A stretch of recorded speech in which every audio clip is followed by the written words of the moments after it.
Do androids dream of electric sheep by Philip K. Dick, book review by Andres Baca.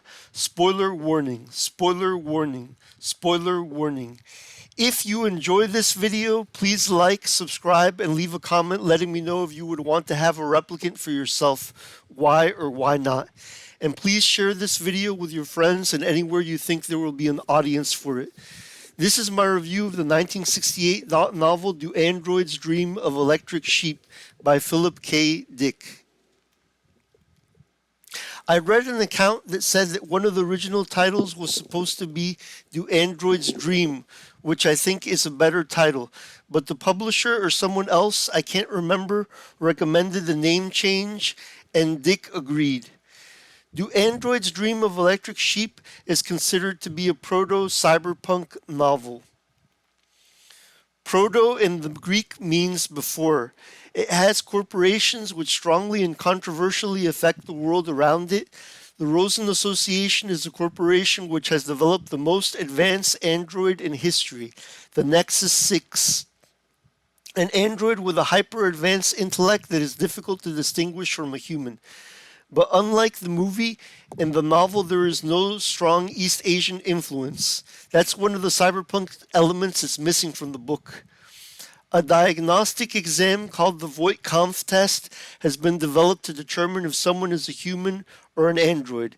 A test for the existence of empathy, something which it is believed androids lack. And in this novel, boy do they lack it. Most of the androids are sociopaths, cutting the legs off of spiders, putting humans in harm's way to protect themselves, falsely accusing police officers trying to arrest them of harassment, and not really caring about human or animal life at all. There are also human characters who lack empathy but are in fact human, like Phil Resch, a bounty hunter who may have a little empathy and that he saves Rick Deckard but has no love for androids and can kill them without even missing a beat. There are other characters like J.R. Istor who don't have a vast intellect like an android but are full of empathy and care about animals and humans. The plot of Do Androids Dream of Electric Sheep involves a bounty hunter called Rick Deckard, who is tasked with hunting down a group of androids and killing them in exchange for money he plans to use to buy a real animal, like my baby Toby here is real, not an electric animal. You see, in the world of this novel, real animals have, like my Toby here, have largely gone extinct, so people mostly buy inferior artificial animals. The movie touches on real and artificial animals, but doesn't delve too deeply in the world revolving their purchase and sale. But the novel goes deep into the world revolving the purchase and care of both real and electric animals. The former of which are seen as status symbols. Rick buys a goat and with some of his bounty money to drown his sorrows. Deckard's wife Iran doesn't respect Rick's profession. She's cold and depressed and distant from him. But Rick's Deckard relationship with his wife is one of the weak points of the novel. It does not have a satisfying arc, and Rick's unfaithfulness to his wife does not seem to affect his relationship to her at all, as it would in real life. The novel also has something called the Penfield mood organ, which is a psychiatric machine which allows its user to change his emotions by typing any number of codes. The problem with such a mood organ, which the novel does not go into, is what would be the side effects of using such a device. Using mind-altering drugs typically has side effects including weight gain, but the characters have no concern for any of that and don't seem to suffer from any of these side effects. Now, to be fair, the mood organ produces a mind-altering field and is not mind-altering medicine. But it would have been more complex if this field produced some side effects. I think this would have been important to address because sometimes the side effects of mind-altering medication alone are worse than the cure. And there's a whole world of people who don't like to take mood-altering medication or consider whether they should take mood-altering medication or not based on the side effects. In any case, androids are not affected by Penfield mood organs but can use the Penfield device as a trap to stun humans with emotions of fear. Sorry, Toby. The book is great. For the most part, it goes deeper than the movie into the issue of what makes a human, and can machines be considered people. The movie is simpler with less talk about these issues, but it is more dynamic in its themes. Rachel in the movie, for example, is compassionate and emotive. You can see her tears as she finds out she is an android, and she has empathy because she saves Deckard from another one of the androids. But in the book, she lacks empathy and is mostly a cold and analytical character who commits adultery with Rick Deckard and ends up killing Deckard's goat. Some say that the latter could be seen as a sign of human passion, but to me it is a sign of a lack of empathy, like the cutting of the legs of the spider that Pris does, and which is goaded on by the other androids. Yes. Another main character in the story is J.R. Isidore, who in the movie was called J.F. Sebastian.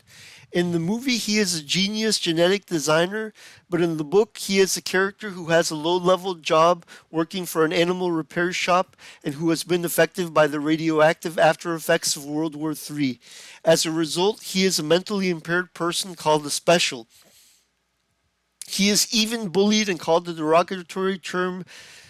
the derogatory term chickenhead by several characters. His character is much better in the book than his counterpart J.F. Sebastian was in the movie. We see more in the movie about how Isidore is abused and mistreated and bullied. We don't we see more in the book, about how Isidore is abused and mistreated and bullied. We don't see that in the movie, and the movie is poorer for it. That is one of the movie's few flaws, even though the actor who plays Sebastian in the movie would have been able to play a character more like the character in the book just as well. Every major character in the book bullies him. Even Rick Deckard calls him by derogatory terms. I wish there was one main character in the book who wouldn't bully JR and understand him, but even Pris, the mysterious woman who shows up as his new and only neighbor in his apartment building, calls him a chicken head and puts him down.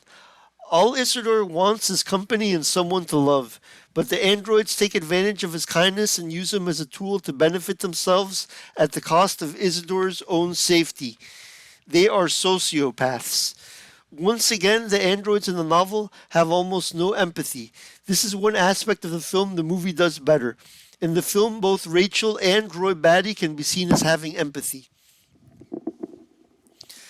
The novel also talks about humans who don't have empathy and are sociopaths. Therefore, there are some humans who could fail the Voight-Kampff tests and be falsely diagnosed as androids, and consequently they could even be accidentally killed by android bounty hunters. It is said that Philip K. Dick partly got his idea for androids, or the humans with lack of empathy aspect of Do Androids Dream of Electric Sheep, after reading an account of Nazis during World War II who lacked the capacity to feel compassion for their fellow man. And so the androids in this book are in part a metaphor for that. Rick Deckard in the novel bullies J.R. Isidore by calling him a chickenhead and even sleeps with a beautiful android Rachel. Rachel sleeps with android bounty hunters with the aim of helping them to feel compassion for other androids and therefore decide to stop killing androids.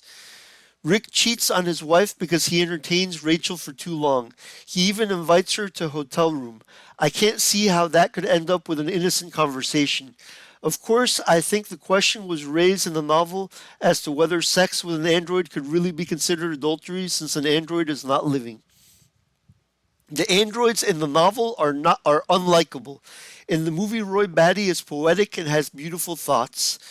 But in the novel, he is a brute and tries to shut people up so he could pay attention to TV. Buster Friendly, a TV and radio personality in the story, is the character who has a grotesque and cynical radio program. He does an expose on a philosophy or religion in the story called Mercerism, which is based on the character of Wilbur Mercer. There is an empathy transmitting technology in this film which enables this religion or philosophy, and it allows lonely humans to feel the plight and joys of other humans. People on Earth who live in the suburbs are lonely. You see, a large part of the population has died of radiation poisoning due to World War III, and there's a lot of empty real estate, especially in the suburbs. Many humans have moved to Mars. And if they decide to immigrate, they are offered a free android as an incentive to move there. The androids are used as servants, and presumably some androids are even used as romantic partners, although this is illegal both on Earth and in the colonies. The backdrop and the world and setting of this novel are amazing. The imagination of Philip K. Dick deserves a lot of credit, and this novel is underrated. Even though the movie is largely very different, it does share some major common features with the novel. The plot about hunting rogue androids from the colonies, the character of J.R. Isidore or J.F. Sebastian. Part of the group of androids, Deckard must hunt down the themes of empathy and how it factors into our humanity and what makes us human. Some of the character names, the empty apartment J.R. Sebastian lives in, and some of the dialogue and discussions and features come straight from the book. And so, without the foundation of the book, the movie would have been extremely difficult to make and very different. Ridley Scott and his writers took a lot from the book in contrast to what a lot of reviewers of the book and movies say. Even though the book was created before the development of the term cyberpunk, Do Androids Dream of Electric Sheep can be considered a cyberpunk novel because it has a corporation which powerfully and controversially affects the story and its world, the Rosen Association. Its leader, Eldon Tyrell, is the movie's novel's version of Eldon Ty- and its leader, Eldon Rosen, is a novel's version of Eldon Tyrell. There is also some similar dialogue to the book in the movie. The Voight test itself, a lot of what we see in the movie about this exam comes from the book. The idea of a diagnostic test to determine if a being is an android with a hyper advanced intellect, is an android or a human, is brilliant, as are the conversations and themes of the movie. The Voight test is different than the Turing test in that the Turing test determines is a machine capable of human thought by simply if it deceives a human being in a questionnaire. But the Voight test, on the other hand, does not test for intellect but for empathy. The android who I most liked and felt empathy for in the story is Luba Luft, the opera singer. I think this character is better in the novel than in the movie. In the movie, she is an opera singer. In the movie, she is an opera singer. In the novel, she is an opera singer. In the movie, her rough counterpart, Zora, has the different occupation. The scene where she is hunted down and killed is overall also better in the book and takes place in an art gallery. That being said, the visuals of when Zora is killed in the movie are amazing. The only thing I don't like about Luba is that in order to save herself, she falsely accuses Deckard of harassment and gets him in trouble with the Shadow Police Department. Luba is beautiful and is moved by a work of art she sees at the gallery. She even asks Deckard to buy her a reproduction of this artwork. Rick even feels pity for Luba when Phil Resch kills her. I'm also struck by how Philip K. Dick goes out of his way to describe the beauty of the female androids. Of course, with the choice of how to design them, the Rosen Association chooses to design the female models as beautiful women. Nowadays in the US, you have controversy over how women are portrayed, so we see women of all types in stories and entertainment. But to make a female android that is attractive to male customers and actually therefore an incentive to make them immigrate, it makes a lot of sense to make them beautiful. And also the androids are partly organic, which makes them even more realistic than some of the ersatz androids we see are being developed in the modern day today. It would be understandable if many of the people emigrating have the need for a romantic partner and see the androids as potentially, even though illegally, fulfilling this need. A lot of the Asian-inspired visuals and beautiful visuals are absent from the novel, and therefore a lot of the credit for them go not to Philip K. Dick, but to Ridley Scott and his team and their influences. I was surprised by how short the descriptions of the visuals are in the novel. Some of the beautiful aesthetics from the films are in the novel, the flying cars and video screens. One scene which confused me a bit is a scene in which Rick Deckard is captured by a police shadow police unit operating from a shadow police station unknown to Rick Deckard or the other police department. But this, along with Deckard's unusual fusing with Mercer toward the end of the story, give evidence that maybe Rick Deckard is an android in the novel, since I know no other explanation for the above, other than maybe that the Shadow Police Department was infested with androids. And if Rick Deckard is an android, then he is an example of an android with empathy. Although, where was his empathy with J.R. Isidore? Deckard had more empathy for the android Luba Luft than he had for the impaired Isidore. Maybe because she was pretty, in a similar way as we have more empathy for cute, fluffy hamster than for a roach. The ending of the story is somewhat disappointing, not as great as the ending of the theatrical version of the film Blade Runner. And of course, it is missing the Tears in the Rain speech, which was not written by Philip K. Dick, but written by screenwriter David Webb Peoples and improvised and redrafted by Roy Batty, actor Rutger Hauer. Even though a major part of the infrastructure or groundwork of the movie is based on the novel, the movie is overall better overall than the novel.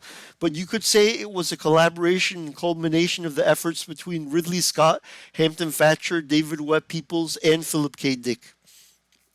The novel is underrated and shares some major features with and obviously the main foundation for the movie. Overall, I give the novel 3.5 out of 4 stars, but I give the theatrical version of Blade Runner, which has enhancements which builds on the novel, 4 out of 4 stars. If you enjoyed this video, please subscribe to be alerted of future videos reviewing sci-fi movies and books and presenting my own stories. Please watch my review of the Blade Runner film on my channel, and please like the video, and please comment letting me know the following. Please comment letting me know the following.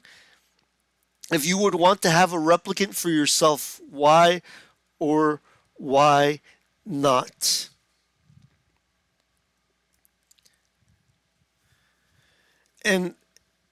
And please share this video with your friends and anywhere else you think there will be an audience for it. Up next, I hope to review either the original Ghost in the Shell film or Final Fantasy The Spirits Within or something else. I also have the novels Flashpoint by Frank Creed and Neuromancer on the horizon. If you like science fiction, Do Androids Dream of Electric Sheep, or Blade Runner, please consider buying my science fiction novels Phantom Zero and The Swordsman and the Philosopher, now available from Amazon in physical versions, and Capitan Quito and the Barber's Daughter, which are both available on Amazon exclusively as digital editions. Phantom Zero is about an unloved, involuntary celibate who travels the universe looking for a woman who will love him, but fails, and pilots a giant monster in exchange for access to beautiful women, but his conscience begins to bother him. The Swordsman and the Philosopher is a buddy story about an unlikely duo, an extremely handsome soldier called Sol Thales who has had disfiguring plastic surgery on himself, and a chubby involuntary celibate called Wallace Mack who has a theory that if you put an ugly guy next to a sufficiently uglier guy, you can even make Quasimodo look like Cary Grant. Wallace Max takes advantage of Sol Thales' disfigurement to try to get women for himself. Yet Thales, unaware of his disfigurement, is still as arrogant as ever. But meanwhile, an assassin from the future hunts down Thales, and both Thales and Wallace have to learn to work together to fight to save the world. All of these are available on Amazon, the physical version of Phantom Zero and The Swordsman and the Philosopher. Capitan Quito is available in digital form. It is a superhero short story about the world's first cyborg who happens to be a dwarf. And The Barber's Daughter, available in digital as a digital edition, is a love story about a barber whose involuntary celibate customer falls in love with his beautiful daughter, but the barber is hesitant to let the involuntary celibate date his daughter because he considers his customer too ugly to date his daughter.